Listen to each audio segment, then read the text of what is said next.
The highly anticipated release of James Gunn's half-sequel, half-reboot The Suicide Squad has wowed audiences and critics alike, earning the movie a 91% certified fresh rating on Rotten Tomatoes.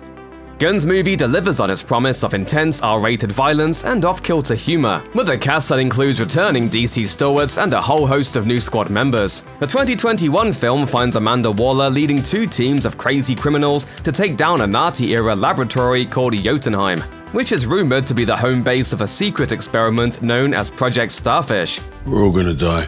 I hope so.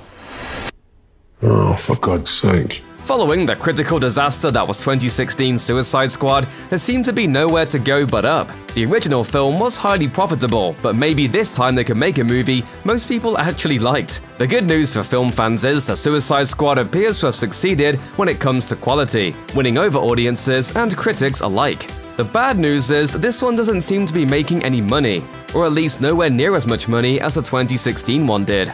During its first weekend, the new movie made approximately $26.5 million at the domestic box office, falling short of expectations that predicted it making at least $30 million at the start. So, what's happened? According to box office analysts, the rise in the Delta variant of COVID-19 is likely the most significant factor in why the Suicide Squad fell short of its projected box office return. While the beginning of the summer saw many businesses reopening, states relaxing their mask guidelines, and daily life returning to some form of normalcy, all that has been challenged recently by media coverage of the contagious COVID-19 variant. According to data from UC Davis Health, as of July 22, 2021, almost 80% of the organization's COVID patients had the Delta variant, while the CDC reported a higher percentage at the same time. The rise in the Delta variant has caused the CDC and many businesses to revert to previous mask and safety guidelines, suggesting that people need to be more careful about the possible spread of the virus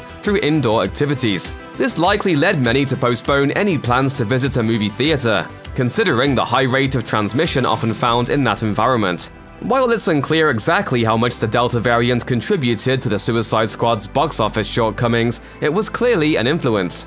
One of the other main reasons for Hollywood's lower box office returns in 2021 has been the shift from theatrical releases to streaming. Like every other recent Warner Bros. Release, The Suicide Squad was released simultaneously in theaters and on HBO Max. Over the last year or so, that streaming platform has given people who are unable to go to the theater a chance to catch the latest big releases from the comfort of their own home. Other companies, such as Walt Disney Studios, are also using a mixed theatrical and digital release system, though it's unclear how this will change going forward and whether it's financially sustainable for the studio themselves. Because of this recent trend, as well as the ongoing shift over the past decade to more streamable content, it's no longer possible to rely on the box office as the best way to measure the success of a new release.